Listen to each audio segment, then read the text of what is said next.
Número 10. La necrópolis del Vaticano. Oculta debajo de lo que podría decirse que es la basílica más famosa del mundo, se encuentra una auténtica ciudad de muertos. Esta macabra necrópolis se encuentra justo debajo de la Basílica de San Pedro de la Ciudad de Vaticano. En la superficie hay una maravilla mundial, una estructura llena de bellas obras de arte, fascinantes frescos y cientos de años de historia. Pero 5 pisos abajo, escondido en la oscuridad del subsuelo, hay una ruina que se remonta a la fundación original del Imperio Romano. El altar de San Pedro está en la cúspide de toda la historia. El altar está apilado sobre 2000 años de huesos, con los cuerpos de muertos escondidos debajo. Muchos de los cuerpos enterrados debajo de la basílica ni siquiera son cristianos. El cementerio más antiguo data del siglo I después de Cristo y fue utilizado por paganos. Y encima de eso hay otro nivel de entierros del siglo V. Este es un poco más interesante porque es una mezcla de paganos y cristianos. Un mausoleo de una época en que los paganos de Europa se estaban convirtiendo lentamente al catolicismo. Estos dos niveles por sí solos representan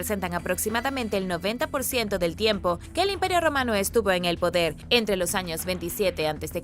y 476 después de Cristo. Aunque la Basílica de San Pedro es lo que todos conocen y por lo que la colina es famosa, fue un lugar sagrado durante mucho tiempo. En otro giro sorprendente hay una iglesia escondida enterrada debajo del piso de la basílica y encima una iglesia más reciente del siglo XII. La Basílica de San Pedro es realmente la última incorporación aquí, construida sobre una historia mucho más antigua.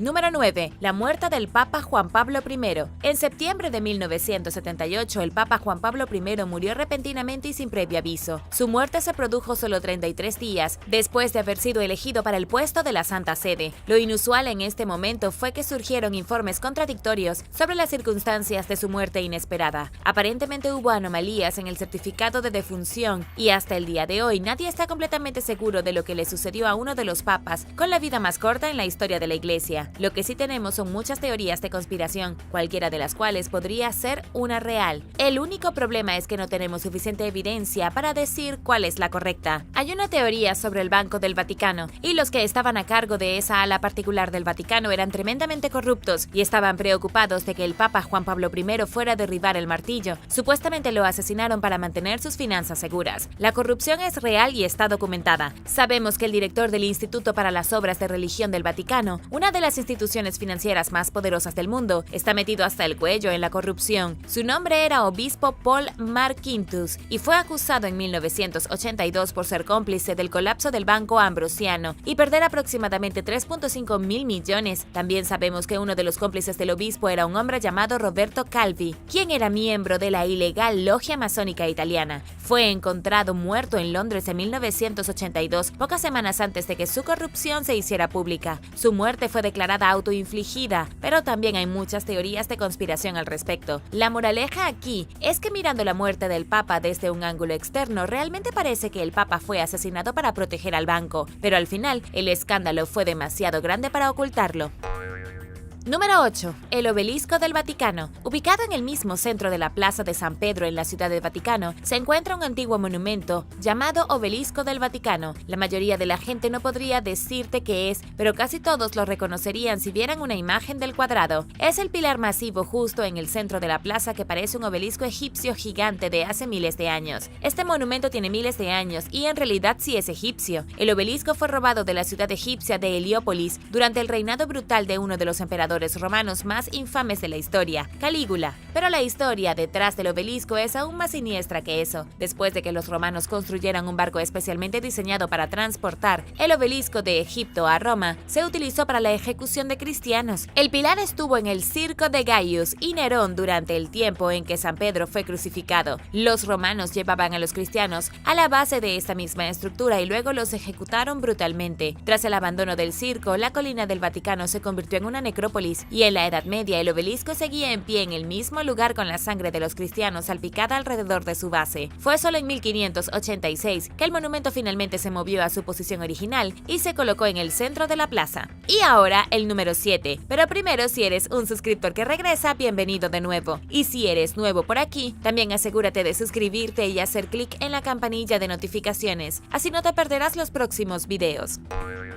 Número 7. Huesos de San Pedro. Hace una década, el Vaticano exhibió por primera vez en la historia la caja que creen que contiene los huesos antiguos de San Pedro, el apóstol y primer obispo de Roma. Fue obra del Papa Francisco, el Papa número 266 de Roma. Esto fue un gran problema en ese momento porque antes, en 2013, ningún papa en la historia había dicho definitivamente que las 8 piezas de hueso escondidas debajo de la Basílica de San Pedro eran de hecho las del mismo San Pedro. Los huesos no fueron descubiertos hasta 1939 en lo profundo de las grutas debajo de la basílica, que es básicamente un laberinto de 5 pisos con 2000 años de antigüedad. Todos estos años después, todavía no hay forma definitiva de decir si estos huesos alguna vez pertenecieron al apóstol Pedro. En 1968, el Papa Pablo VI simplemente dijo que la conexión era convincente, pero no pudo dar ninguna evidencia real para respaldar la afirmación. En 2013, el Vaticano tiró toda discreción por la ventana y decidió seguir adelante, pero sinceramente no sabemos de quién son los huesos que tienen ese viejo cofre. El autor Bruno Bartoloni, que escribió Las orejas del Vaticano, dijo que ningún papa permitió que ningún científico estudiara los huesos, probablemente porque no quieren saber, y también porque hay documentos escondidos en el Vaticano que dicen que hay una maldición de 1000 años sobre la tumba de San Pedro. Cualquiera que lo abra sufrirá la peor desgracia posible.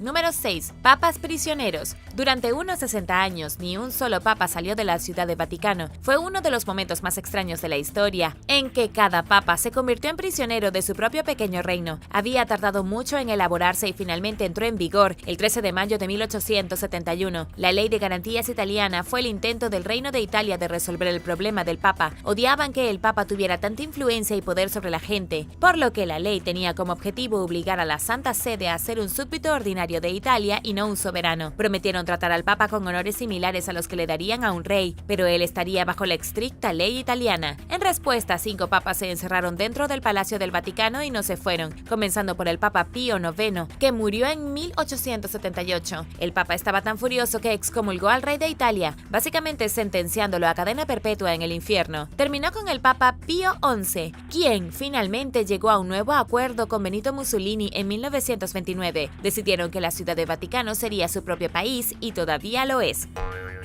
Número 5. Grimorio de Magia Negra. El Grimorio de Magia Negra es exactamente lo que parece. Es un libro antiguo de magia negra que data de 1421 a 1521. Sin embargo, ningún historiador se ha puesto de acuerdo sobre cuándo se publicó la primera edición. El experto Owen Davis dice que fue en 1702 cuando se puso a disposición la primera edición, pero otros académicos más convencionales sugieren que fue escrito en el siglo XIX como una especie de engaño. Todo lo que sabemos es que el Grimorio de Magia Negra, también conocido como Gran Grimorio, es vago en el mejor de los casos. El capítulo introductorio probablemente fue escrito por un hombre llamado Antonio Benitiana de Ravenna y obtuvo gran parte de su información de los escritos originales del rey Salomón. Muchos de los hechizos de magia negra del libro son variaciones de la llave de Salomón o el dragón rojo. Entonces, ¿qué tiene que ver un libro de magia negra con el Vaticano? Se rumora que la copia original está asegurada en algún lugar dentro de los archivos. No sabemos si algo de esto es cierto, pero es lo que dicen algunas fuentes, y teniendo en cuenta que los archivos del Vaticano albergan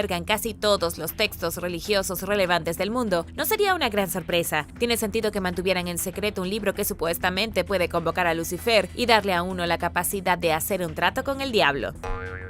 Número 4. Acta de defunción de Jesús. El sudario de Turín es un pequeño trozo de tela de lino que parece mostrar la huella del rostro de Jesús. Parece una especie de negativo en un rollo de película. Los eruditos religiosos creen que el sudario envolvió el cuerpo de Cristo después de su muerte, razón por la cual su rostro quedó impreso en él. El sudario se mencionó por primera vez en 1354 y rápidamente se convirtió en uno de los artefactos religiosos más legendarios del mundo. Se mantuvo dentro de la capilla real de la Catedral de Turín en el norte de Italia desde 1578, pero la verdad es que el sudario es bastante controvertido. En 1988 las pruebas demostraron que provenía de la Edad Media, unos 1200 años después de la muerte registrada de Cristo, pero recientemente Barbara Frail, investigadora de los archivos secretos del Vaticano, dice que se encontraron rastros de escritura en el sudario, lo que lo ha convertido en una especie de certificado de defunción. Bárbara dice que los fragmentos de las palabras descubiertos en el sudario estaban escritos en griego, hebreo y latín, y dicen algo así como: este sudario fue colocado sobre Jesús de Nazaret. Nazaret. Esta es información que proviene directamente de alguien que trabaja en el Vaticano. Ahora, se cree que esta misteriosa pieza de lino fue utilizada por un empleado después de la ejecución de Jesús. Su nombre estaba escrito en él en muchos idiomas diferentes. Luego se colocó alrededor del cuerpo antes de que lo enterraran. O es real, o este es realmente el certificado de defunción real de Jesucristo, un documento legítimo de muerte, o el Vaticano solo está contando historias. ¿Tú qué piensas?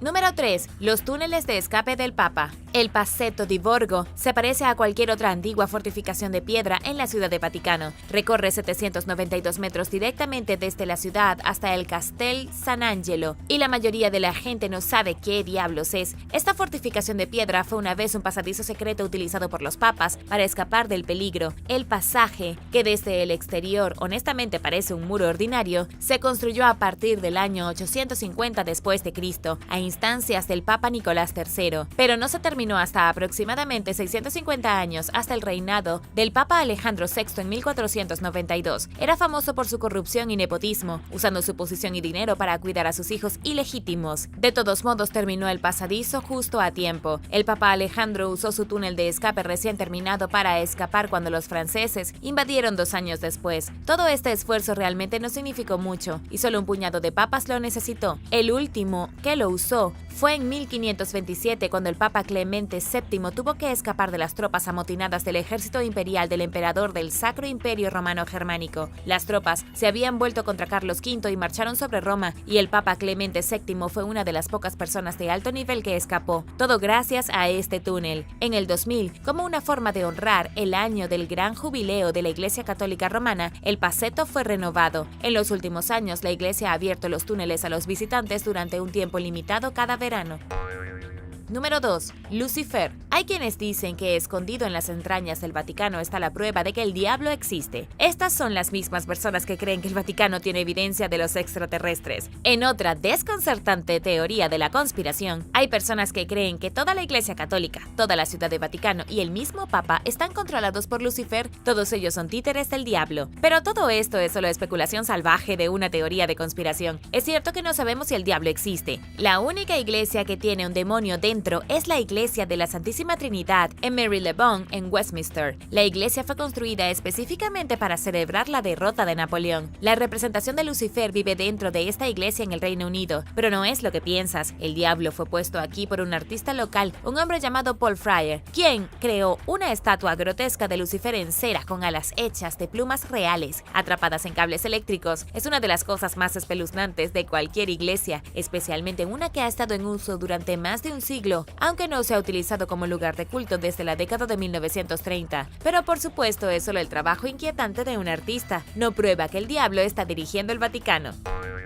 Número 1. La resurrección. Hablando de esculturas espeluznantes, hay una escultura extremadamente inquietante que en realidad está dentro del Vaticano. Se llama La Resurrección y fue modelada en 1977 en bronce y cobre por un artista llamado Pericle Fassini. Tiene aproximadamente 20 metros de largo y 7 metros de alto, y es un telón de fondo actual del escenario del Salón de Audiencias Pablo IV del Vaticano. El Salón de Audiencias es la fuente de bastantes teorías de conspiración, casi todas ellas causadas por la escultura extrañamente horrible que se eleva sobre la cabeza del frágil y anciano Papa. A pesar de que la escultura está destinada a representar la resurrección de Cristo, parece un montón de serpientes derretidas, todas atadas con una especie de demonio que emerge de una sustancia pegajosa negra reactiva. El señor Fassani debe haberse inspirado en alguna película de terror de los años 60. El salón en sí es donde el Papa celebra todas sus reuniones semanales, cuando el clima no es lo suficientemente bueno para estar en la plaza de San Pedro. La escultura, lo creas o no, en realidad se supone que infundirá una especie de conmoción en las personas cuando la vean por primera vez. Tiene un lugar destacado en la sala porque el escultor quería recordar toda la audiencia del Papa que, como cristianos, no deben tener miedo a lo que vendrá cuando Jesucristo resucite. En su lugar debe aceptar el gran cataclismo que se avecina y regocijarse de la resurrección, incluso si el mundo se ve arrojado al caos y la muerte. Gracias por ver el video. ¿Cuál crees que es la parte más espeluznante del Vaticano?